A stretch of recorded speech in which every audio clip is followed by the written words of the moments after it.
What's up, guys? Welcome to another episode of Jiu-Jitsu, fixing the camera by the train tracks. Episode 12. Today we have a very special episode for you guys. Today we have Mr. Giovanni Ortiz in the house. What's up, man? What's going on, guys?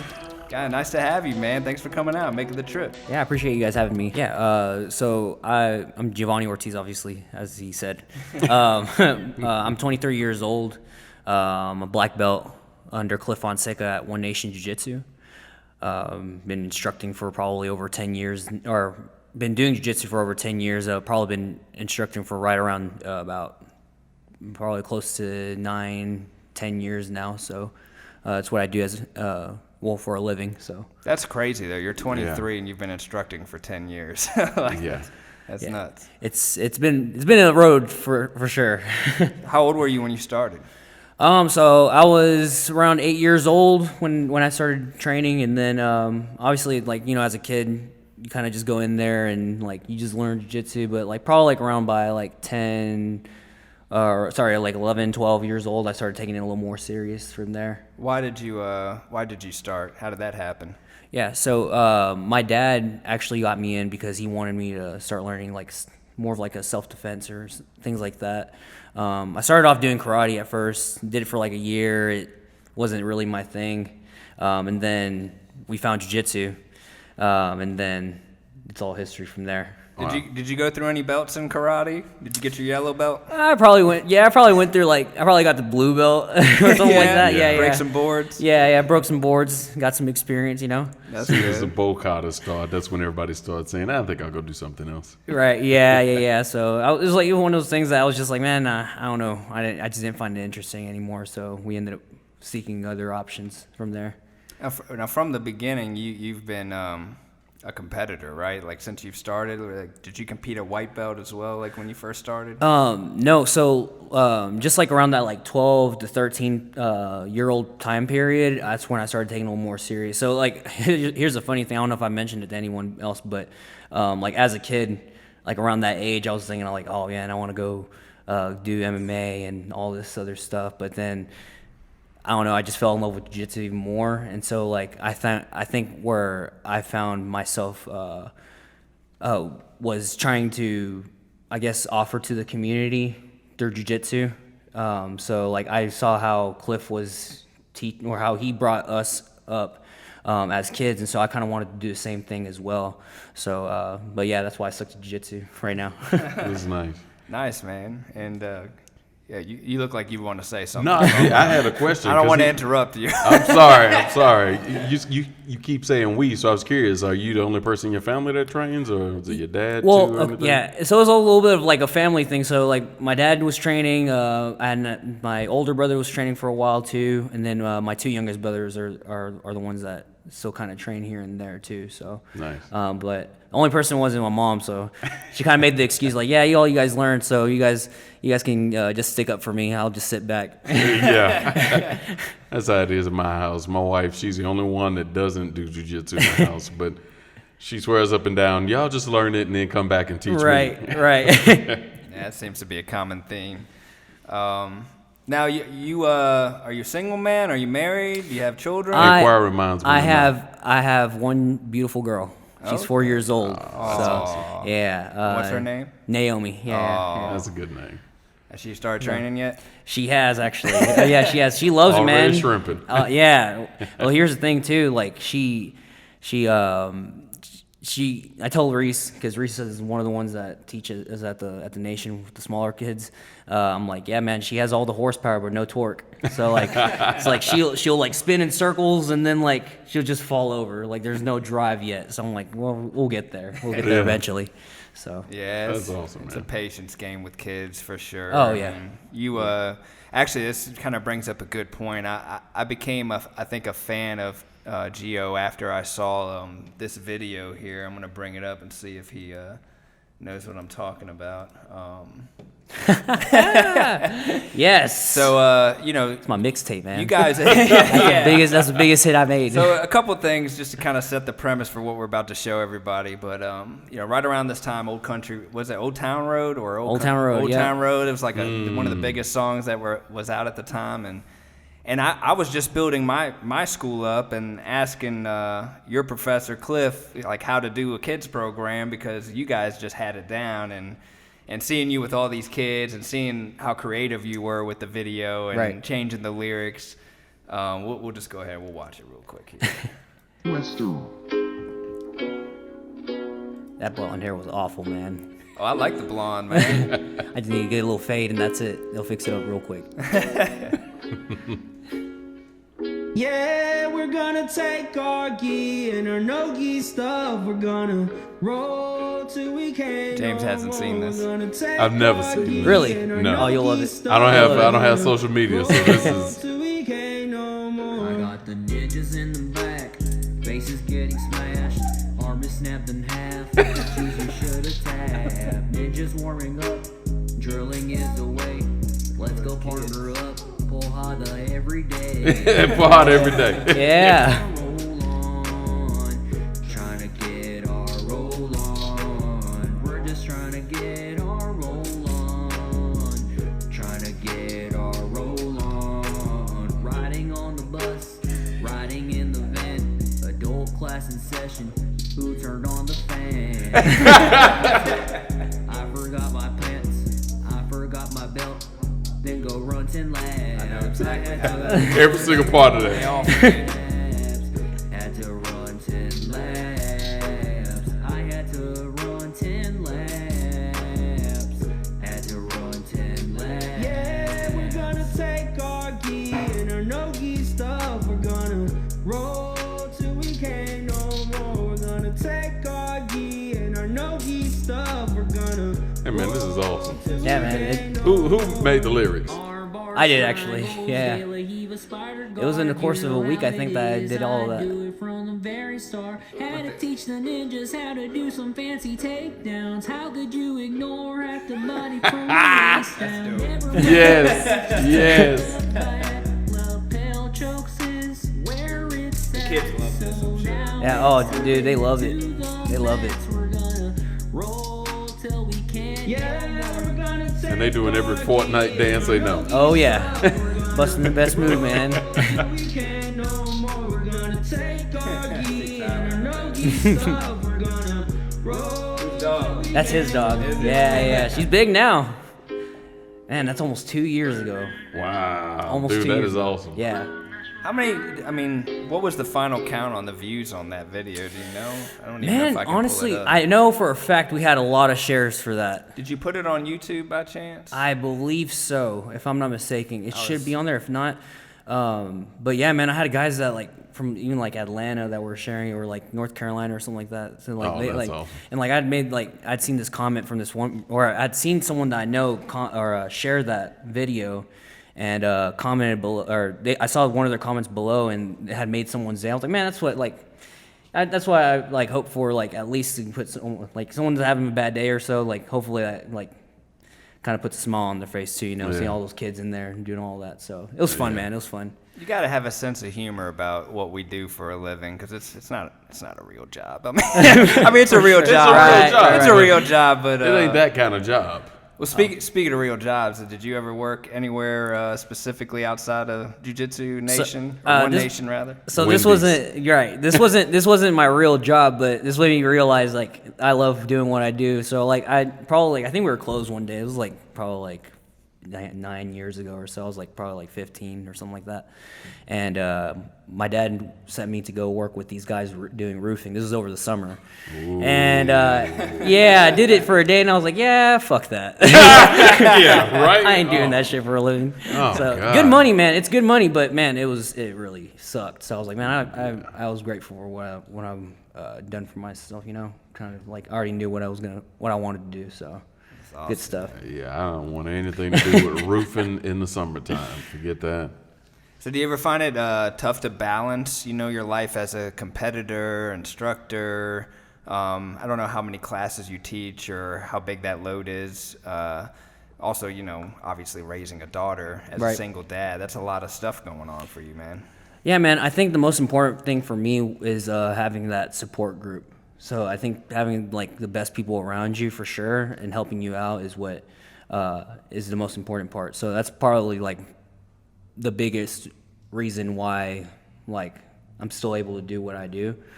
And like instructing wise, like the way I've like, and this is something like I've recently seen, like probably like the last year and a half or so, is that even being an instructor, even if I have to go in like and teach in the mornings, I have to make it about the people in the room, you know. So I tell myself I'm just gonna make the best out of what I can do for myself, but I want to make sure that I'm the best for my team as well, so they can get every single bit of knowledge from me, you know, my 100% effort.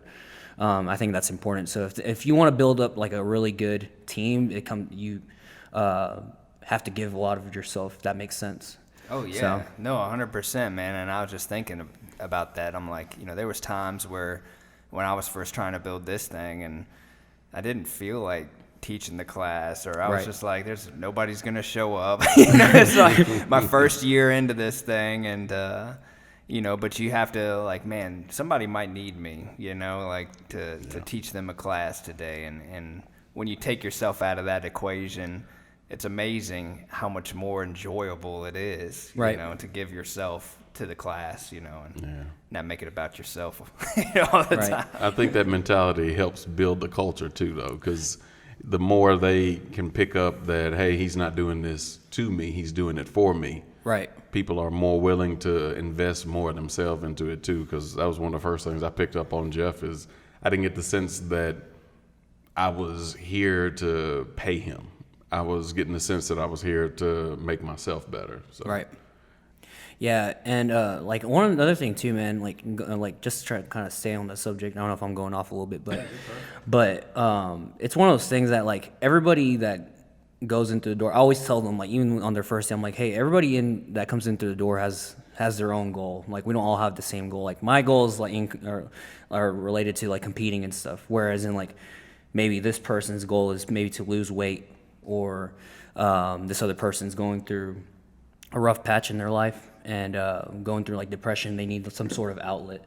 And so like I feel like it's one of those things that no matter what it is, I want to make sure that me and the rest of the team can be as supportive as possible for that person, so that way they can accomplish that goal or whatever that is. So absolutely, man. Yeah, meet people where they're at. So I mean, so basically being an instructor, training with Cliff as long as you have, I know outside of him there's probably some other guys that you've just been around for so long. And obviously every BJJ school is like a family in itself, right? It's a tribe. You guys obviously probably have tension from time to time, or any moments like that where it's like if you guys are rolling and training hard together, anybody get their feelings hurt from time to time?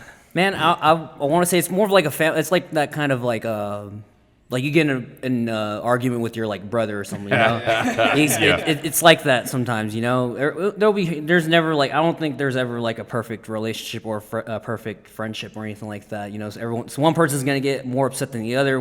One is gonna disagree with the other person as well. But at the end of the day, like, and this is something that Cliff even brought up too, was like, at the end of the day, like the friendship part is what matters the most, like not the actual situation of whatever it is. So as long as you guys can be on the same page and still disagree to a certain point, you know, you know, it's just, yeah. I think it makes it easier when you're walking the same path, whereas if you're working at like, you know, a department store or something, and Johnny over here is like always 20 minutes late, and you know you're having to do his share of the work, you might not be like so quick to, hey, we're still friends, Johnny. You know, right. The difference between here and there is here Johnny gets choked out later. Right, yeah. I'm like, oh, you came late and you missed the warm-ups? It's fine. Right. Don't worry. We'll be rolling later. It's all right. We'll do 10-minute rounds. Yeah. So, Gio, I did find a jiu-jitsu match of yours, because there's quite a few online, and I made sure it was one that you had won. So we're gonna watch it. If we need to pick another one, we'll pick another one. Oh, you're good, man. To do instead. But I figured you could kind of walk us through, because I know you compete a lot.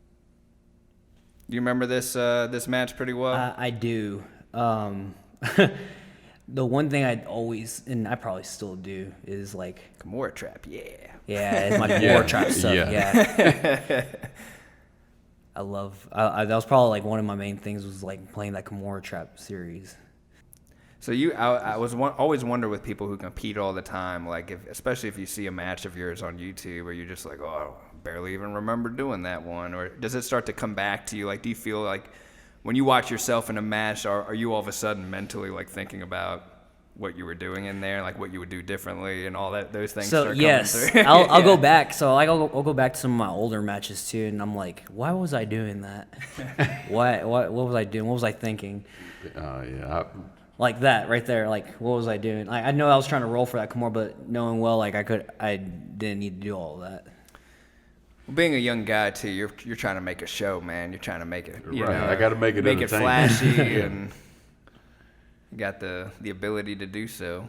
Yeah. Your hair looks amazing, by the way. Hey, I used to just wake up like that, man. Just, like, I didn't have people be like, man, how did you fix it? What do you put in it? I'm like, nothing, man. I just wake up like this. Look, literally, this is all I do. This is all I did. Was this? All right, ready for the day. So you said this was 4 years ago. You know what's funny? Yeah. That same year, I came to your school and saw you on the mat while y'all were drilling in a Nogi class. And it was me and my two nephews. We were just there. I lived out here in Lebanon and was curious about Jiu-Jitsu, and that was the first place I went. The only reason I didn't sign up is because it was a good haul from here to Smyrna a couple times a week. Yeah, it is. But y'all were very scary. Yeah. Like, my nephews looked at me and was like, James, I don't think you're going to be able to do this. Uncle James, these people may kill you. Like, you sure you want to do this? It can be intimidating the first time, man. I don't. We talked about you on the way home because of your hair specifically. Did you see the guy with the hair? Yeah. He was doing cartwheels over people. Like, I don't even understand why, but they couldn't stop him. That's when cartwheel passes were still working. Yeah. Cartwheel passes don't work no more, man. People catch your legs. That was my thing right here, man, is that, like, Bartlett has some really good entries into the legs and stuff. And sometimes I couldn't even stop them. But it was you just got a good defense going right now against the Yeah. inside That- boot hook. Yeah, that right look at that foot- little heel. You're just slipping out just enough. That and that right foot that's wedging in too is what's helping me create space to try to clear that knee right there. So Yeah, now, I see. Oh, yeah, yeah. there you go. Nice. Yeah, I got scared there. I'm not gonna lie. I was scared because I saw the scramble. yeah. Well, and like the good thing is the thing about leg Look at locks is that this. you want to make sure that like if there's movement going on, you're still safe. But once the movement stops, that's when you're in all danger. Like shit's about to hit the fan. So that was my thing, is just to create space to wiggle that one knee out. And we just recently at our school went over some heel hook defense stuff, so it's neat to see that put in application in this match. Yeah. Yeah, and my mainly my goal in this match was just to keep a really fast pace the entire time, because that wasn't the first time I fought him before. He usually had gotten tired, like probably like half, because all the matches I've had with him were probably like 10 minutes long. Whoa. But like probably like 4 or 5 minutes in, I could tell that he started breathing heavy a lot. So like my thing in that match was just to make sure I kept the pace until I saw him get tired, and then finally start opening up with submissions and stuff. Expose the old guy's Yeah. weakness. messed up. His wind. That's messed up. It's nothing wrong with being Yeah, old. I'm only, I don't know that he's an older guy, but I'm looking at his hairline. And that's messed up. Here's the thing, I don't have the best hairline either. That's so, what I'm like, about to say, Jeff. Like, Hey, I'm like, he's my brother. I don't know who to root for in this match. No, I'm just kidding. But now, Gio, when you train or when you compete Nogi, rather, like I feel like I've got a pretty firm grasp on strategies in the gi and like what makes somebody successful. But in Nogi, I still find myself like confused because it seems like a super sub-heavy like strategy change when Right. you switch into Nogi. Right. Would you agree? Yeah, I feel like obviously it's a little more faster pace just because you don't have the grips to kind of slow down. Pace of the match. So I think it's going to be a lot of like hand placement. Hand placement is going to be very crucial. And I mean, and then being very physical as well. I mean, if you look at like the guys that compete at ADCC, all those guys are just jacked. Yeah. And It seems like wrestling's kind of, at least as far as the Nogi world is concerned, it's taken over. Oh yeah. Guys like Nicky Rod and Those guys, and it seems like there's gonna be more coming in too, man, just like that. So that's gonna make things a little bit more interesting. Now, you planning on doing the trials in Jersey? Yeah. So this whole entire year, So this whole entire year, I'm actually focusing more on like towards the Nogi aspect. So trying to find more Nogi tournaments and things like that. I'm trying to get on a Fight to Win, probably like around April or May or something like that. If I can, hopefully. If not, I'll probably find another show to try to jump on. But yeah, mainly Nogi for sure. This is my focus the entire year, just because I want to make sure I'm staying sharp for the trials later. So. Definitely. Yeah, that is freaking awesome, man. We'll be rooting for you like big time. I appreciate it. Now, how does Fight to Win work? Do you have to get an invite? Can you reach out to them, say, hey, here's my resume? Like, is it kind of all the above? Yeah, so if like you're not, if you're not a DDS guy or I mean anyone that's just not like I don't know, I either a local, because it seems like their shows are more based out from Texas too. You have to apply. So you go on their website, you apply, and then you find the event that you wanna apply for and you want to do, and so you just wait for an email response. A few years back when they came to Nashville, they actually reached out to like I think multiple schools in the area, which is, I think what led to them getting a hold of, like, because that's how I jumped on, is because they got a hold of me. But I don't know if it's because I sent an email. This was like a while back. This was like almost 4 years ago. So, but yeah, this more than anything, it's just I think you have to apply. So, Wow. yeah, you can get invited sometimes though. So I try to throw my flying triangle video out there every now and then too. They try to invite me back. So I got to work back on my flying triangles again. I'm still learning about, as a manager, like, managing athletes and, helping them get events and pro matches. I don't know if you know our student, Max, who recently signed up with us, Maximus Jolly. Yeah, I did actually. Yeah. He's good, man. He's yeah. insane, man. He Like, is. he came in here and just pretty much, like, showed us what was up. And Wreck then shop. and decided to stick around anyway, which we're like, all awesome, right, man. cool, man. So... But he's been fun to watch, and I want to get him down to y'all's school because you guys have such a good like Nogi structure. It seems like, Yeah. and it seems like Reese is really heavy into it. I've seen Tyler do a Nogi match. I think it was grappling games night against one of the checkmat dudes. Yeah. Like it ain't even a big deal. Like yeah, Big you W. see it. You see it. Can we go back to the sub just for a second, You Jeff? want to go back to the sub? Just to the sub. I think I got it. Because tough camera angles. So it looks like it's an arm bar. Yep. Oh man. Yeah. Yeah, so I think, super deep. if I remember, I think I may have had a Kimura grip off that arm. Ah, okay. And so once it broke free, because I think his hands were locking up like this, so like he had them palm to palm. And so once I got them open, that's when I started applying pressure on that head, and that's when it Straightened opened. out. Yeah, it straightened the Oh, arm man. out. So, but So yeah, man. it's because you've competed a lot, I'm sure you have some events that you're like all about, and then some that maybe you're not so excited about. Obviously, I'm not going to ask you to throw any of these events under the bus, but even if it doesn't even have to be one that you've participated in. Like what like BJJ event do you look at and you're like, yeah? I mean, I'm assuming at this point it's after the conversation we just had, it's ADCC, right? Right. Right. So if I've actually never competed at the trials before. I've only done their like amateur tournament. So it was like a few years back, and I don't know who was the one that was running it, or I think the thing was, I think the person that ran the actual like tournament, the amateur tournament, kind of didn't know what he was doing. Because I know for a fact, I think Tom DeBlas runs the trials, the East Coast trials, which I'm sure they're ran better. But like, This was a different event. but this was like, it was Subsidiary almost. right, yeah. So like, it was like a local tournament, or local tournament was hosting the 80cc amateur tournament, and so like there was guys that were reffing that didn't know what the hell they were talking about. Oh man. And yeah, and it was just really weird, man. And so, but I mean, I got some rounds out of it. I felt sick as a dog that day, but I mean, dude, it was probably good. It was a good experience, you know, just go out there and do it. So.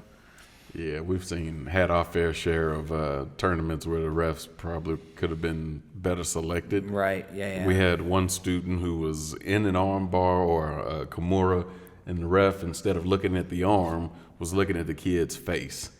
And it's like, hey, this is a toddler. He may not tap. You may want to look at that arm. Yeah. And the whole time Jeff's yelling tap, and the guy's still staring at the kid's face. Like, hey, man, you want to look over here? Yeah, no. Yeah, some of these guys don't belong in reffing, man. And what pisses me off the most is like you have all these people that work really hard to do these tournaments, and then you have some ref that just got signed up that has no clue what the rule set is about, and then they just make some bullshit call. I'm like, yeah, no, you don't belong out here. Yeah. I mean, I can't even, Jeremy asked me to do the IBJJF ref course, right? Which you pay for and you get certified, and that was cool. It was really helpful. And then I was like thinking, man, like even though the refs get a bad rap for favoring Portuguese fighters or whatever, it's still kind of cool to see how legit the IBJJF takes their rule set and what it takes to be a ref there. And the problem with these smaller tournaments is that they're short of help all the time. Yeah. So they get some guy who's like, Joe Grappler, who is like, oh, all right, I'll do it. Wendy's. I'll do it for the $50 or whatever I'm gonna get for the day, and and then meanwhile, little Timmy is having his first ever tournament. And, it's like, so I guess if I had to give any piece of advice to people who are coming out to volunteer and ref, or even if you're being dragged to do it, like Tony had said earlier, take yourself out of the equation, make it about the people who are there. And everybody will have a better experience, right? Right. Yeah. Hey, random question, Tony. Right. So, can you show your ear to this camera? I'm just saying this. Oh yeah. This thing looks like a croissant. That is awesome, man. Like I never thought about it like that. I see the other side. It looks normal. Yeah. Oh yeah, he's super normal on this side. I'm trying to get this side evened up, but at the same time I don't, because I remember how much this sucked too. Oh God, that's awesome. It's one of the glorious things of what we do. You see that ear and you're like, yeah, that's not somebody you want to mess with. But people on the street, they see you and they think, I wonder if he was born that way. Yeah, right. That's funny. Like when I go get my haircut, like most guys that don't know where this comes from, they're like, man, what happened to your ear? Or like, oh, did you wrestle in high school? I'm like, no, I do jiu-jitsu and stuff. So they're like, oh, okay, cool. I'm like, shit. And then they don't know what that is, and then it's like, oh, well, I choke people for fun. Right. That's the best way to describe it. Right. Yeah. They do the karate hands, right? Oh, yeah. Oh, dude, that's the worst. I create death. That's what I do.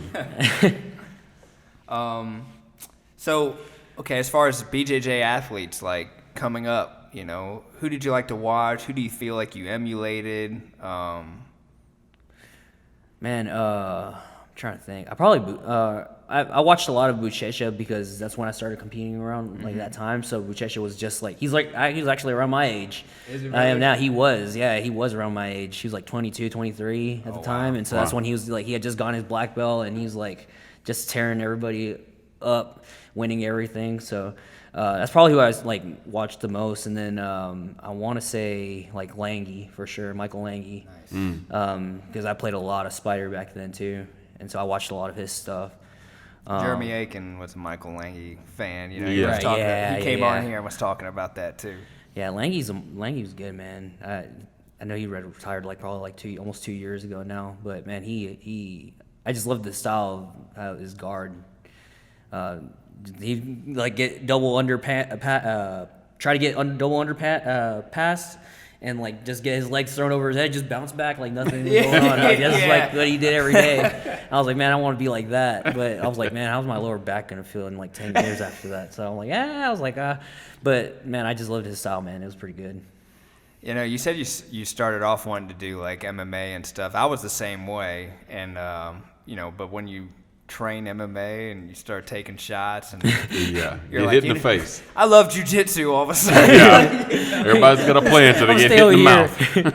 But I still think it's the truth, though. I mean, it's hard to.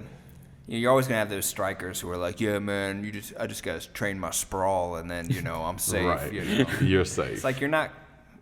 Was it Usman or whatever? Ah, like you're that, right. That dude, like, he knows how to play a striker's game because he's a Yeah. professional, right? Oh, yeah. But like, Yeah, he's got a whole team behind him. Oh yeah. when grappler gets a hold of you, puts you on the ground. I mean, your weapons are gone. You got nothing. You got nothing else. Oh yeah. Are you still a spider guard player? I'll play it from time to time, man. It's kind of hard playing spider now, just because of the style of passing that everybody has now. So like you see like a lot more throw bys and stuff like that. Yeah. And you're just like, oh, where my legs go now? Like all of a sudden, like you just forget you forgot how to play guard. So like I've tried to mix it up a little bit more now, man. I used to be very one-dimensional. So like I was like probably like from blue, probably early blue, I played a lot of spider guard. And then from like late blue to about brown, I still played a little bit of spider guard, but I think I was like more of like on a worm guard kick. So like that was like my main game. Like that's all I stuck to was worm guard. Like come up to worm, like sweep, worm guard. Like that's all I did. And then I think it's once I got to black, I still played it like early black. I still played a little bit of worm guard, but I was like, man, I need something more than just this. So I like started, and like I started opening up like into like trying to get into like butterfly guard. And like try to open up a little bit more from like my De La Hiva. De La Hiva is it's such a good guard because you can just branch off into different things from there. Different guards. Yeah, Yeah. Exactly. It's Yeah, like so literally a headquarters position. yeah, You know, like- yeah. And so like there's so many options from there. So that's where I started opening up from. And so yeah, it's good, man. So between white, blue, purple, brown, we know black's going to be the longest and most significant belt in your life, especially Yeah. at 23 years old. But, Yeah. Right. throughout the other belts, as you're coming up, which one do you think you grew the most as a person on and off the mat? Now the deep questions start. Yeah, Oh God, Yeah, I didn't man. study. Some zingers at Man, you. I don't know. Every belt had its phase, man. Like I was going through okay, so I'm just gonna put it like this. So like blue belt probably was more of like a mental game because like that's when I started competing the heaviest was at blue. I had a lot of self-doubt going into competitions. Hell if I know. Like I trained every single day, but I don't know what it was. But I always walked out to some of the bigger tournaments. I would do really good, and then in the first round and then the second round, I'd just get my ass kicked. And it's like, I think blue belt was probably like where I like try to work on my mental the most, and so that's why I started competing a little bit more. And then around like purple belt, that's when I was trying to like really figure out like what I wanted to play.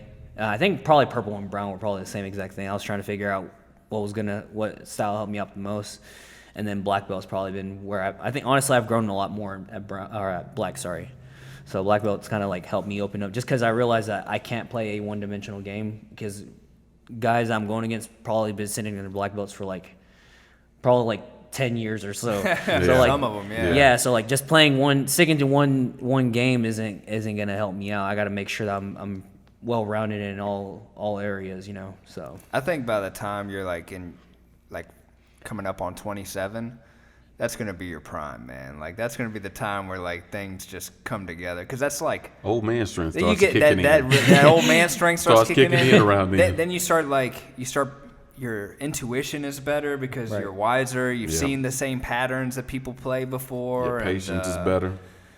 So I mean, we're stoked that you're here, and we're excited to see you in the future as a competitor too. yeah, man.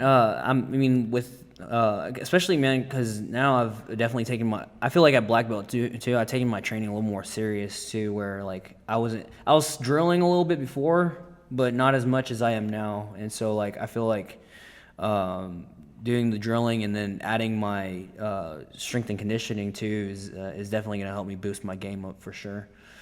So I'll probably see a big difference. We'll see.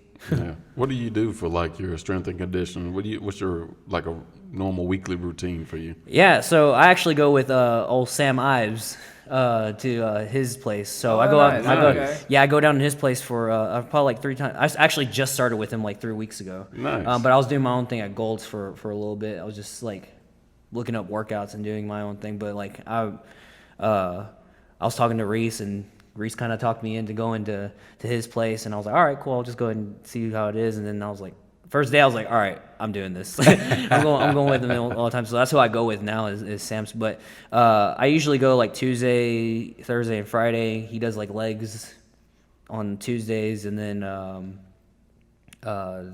Thursday we do probably like upper body stuff, and then deadlifts on Friday mornings. That's pretty much the whole entire week. Where's his place located? It's really weird. So it's like in the border of Nolensville and Laverne. So Okay. it's honestly okay. yeah. So it's like not even like 15 minutes from my place where I live at. So Nice. it's pretty good. So it's been fun. Yeah, I've been trying to get my strength and conditioning up, you know. Just I've got these resistance bands over there. I probably work out like a, stay-at-home mom or something. Yeah, you he's know? got the thigh master over there in the corner, just squeezing his legs together for arm I'm bars. trying to get something going, man. I've gone so long without having to do it, but I also have never competed seriously. Yeah. So it's like, Yeah. yeah, maybe one day. I was going to make this year my year, but we'll see. The holidays did a number on me. It ebbs and flows Yeah. just like anything else, and it's just cool to get to know a different personality, somebody who comes from a different team, different cut, and kind of seeing what they're all about. So, Right. I really appreciate you coming out here, man. Yeah, I appreciate you guys bringing me out, man. Hopefully, if you guys can bring me out here again, we'll talk about some upcoming competitions that I end up doing, and maybe do some more of that. Actually, I was going to ask, man, next time we do this, because this setup is mobile, so I figured we could come down to your gym, maybe Yeah. roll beforehand. Yeah. And then get on the mics afterwards. Yeah, and, for sure. Yeah. Maybe we'll see if like Reese or Tyler's around. We'll make it a thing. Yeah. know. Yeah. Like the I don't know if you ever did you guys ever watch Budo Jake?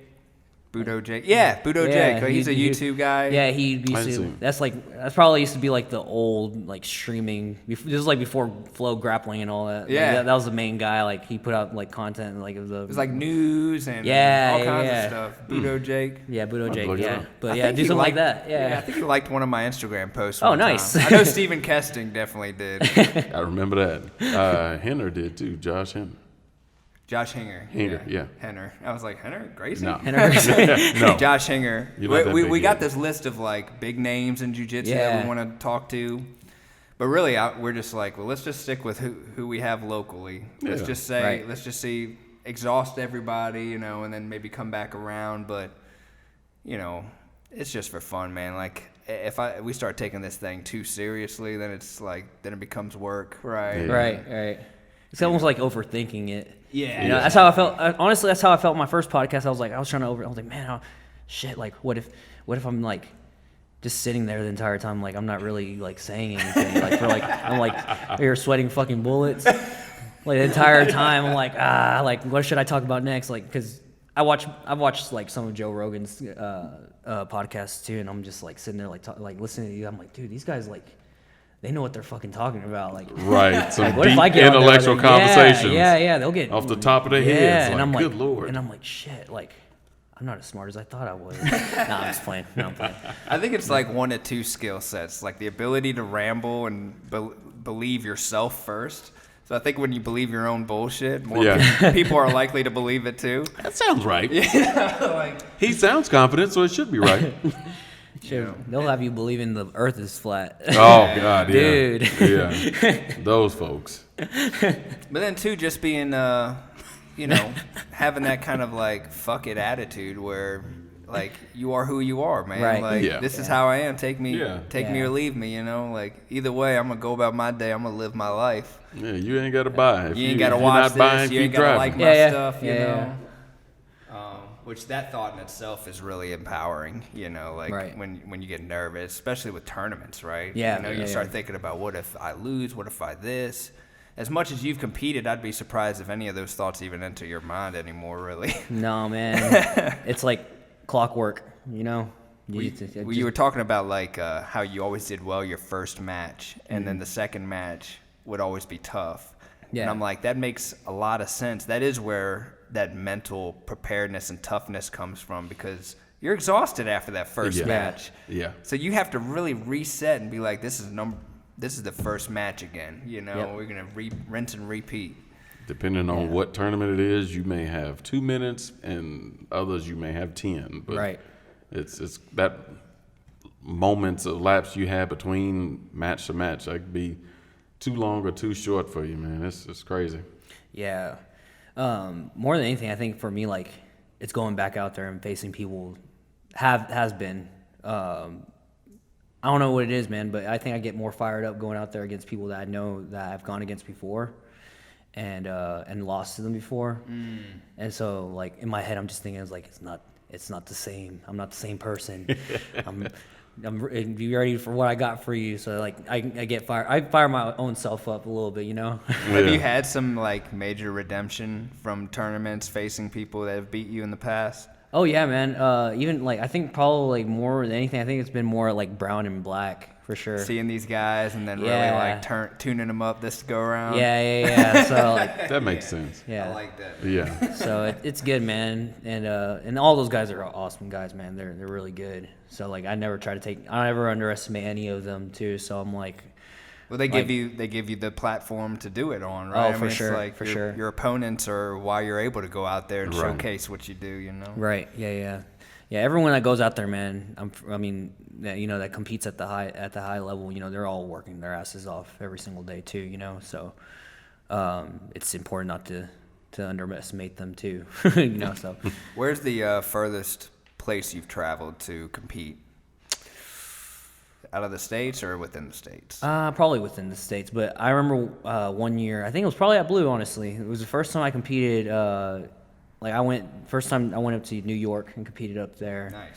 And then I went and competed in Seattle later that year. Wow. That's a drive. At Blue? At Blue, yeah, Wow. at Blue, yeah. So that was probably like the furthest. Like I was like, holy shit! I was like, I actually like competed like in two different like West Coast and Coast East to Coast. coast, yeah. I was like, that's pretty awesome. I was like, I never thought about it like that. So I was like, it's pretty cool. I know this is probably a silly question because it was so long ago, and you were a blue belt facing other blue belts. But was there a major stylistic change that you recognized, like for East Coast versus West Coast Jiu-Jitsu? Not really, man. I think it's just the weight. It's more of like the weight class, you know, that you fight in. So like I fought, whereas like you see from like probably like from rooster weight to about middleweight, you still see like a few guard pullers and some guys that, that play like takedowns and all of that. But I competed a lot at like light and middle. So when I saw those two, like when I did compete in those two weight classes, I could definitely feel a difference even with myself. Where at light, I felt like I cut a little bit too much weight to get there. Or I didn't. Sorry, not to cut too much weight. I didn't know how to cut weight. But, yeah, there's a difference. Yeah. Because I can definitely make that weight class, man. Yeah. But at middle, like you could see, like the top game was just much different from those guys. Because you guys, I think those guys are cutting from probably like 200 or so to get down to that weight class. So. Yeah. It was different, but for sure, I think more than anything, man, at that belt level, I think I found like, I'm not trying to be offensive or anything like that, but like when I was at Blue and I would compete with like one of the local purple belts, like it was much different than like it felt like it was much easier than competing with someone that was at an IBJJF, if that makes any sense. Oh yeah, it makes complete sense. You know? But it's been 5 years since that, so like the game's changed for sure. So, but yeah. Wow. Well, I mean, we talked about this the last, actually the episode we most recently uploaded. We talked about how the IBJJF is such a, like, it's like, you know, the pedestal of what a tournament should be. So people are traveling. People don't sign up for those to lose either. You know, Right. like. Right. You might get some, like, you know, Nagas coming up around the corner here, and you'll get guys that go and do that and compete. And, of course, they're going to try to win. But, you know, you're not going to have a dude from Seattle, you know, drive to Tennessee to do the Lebanon Naga. Yeah. You Not unless he just happens to be in town that weekend or he Right. got nothing So else to he's do. like, well, shit, I'm going to just jump in here. Yeah. Real quick. Well, let's see. Well, Tony, I think we're gonna go ahead and start wrapping it up, man. And All right, buddy. anything, I see your Instagram handle I got here at Relentless Triangles, relentless.triangles. I'm gonna try Yeah. not to mess up your Instagram He's tag. going to edit it so it sounds right. Is there anything else you want to tell like people who know you like to follow or subscribe to? No, I think that's probably about the only. Your Instagram. Yeah, right it's just there? my Instagram at relentless.triangles and stuff. And then if everyone can go ahead and give a follow to at One Nation Jiu-Jitsu as well, that'd be great. One Nation. Yeah, give a shout out to my peeps down there. There you go. Awesome, man. Well, Tony, you know, we're our schools are under the same Luis Pajares, lineage. Yes, sir. And, so we had to have you out here. We're planning on having some more Profectus teammates in the future. But thank you so much for agreeing to do this, man. Yeah, man, I appreciate you guys having me out again, man, or having me out because I haven't been out here before. But yeah, you guys know what I mean. Yeah, we'll get together. We'll do some training next time beforehand, and that'll be fun, you know. And Yeah. Oh, yeah. You find that your words come a lot more fluidly when you get the endorphins going. Yeah, when you're exhausted. Some of that jiu-jitsu drug. All right, guys. Thanks for watching. Be sure to subscribe, hit the bell, and... I'm supposed to say something else. No, I was just You gonna already say- said I just it. wanted to see if you would just, jump on something, just like... You already and said, hide your click the wife, bell. hide your kids. something. Hide your wife and kids. What is this, 2003? We don't do that anymore. Thanks, guys.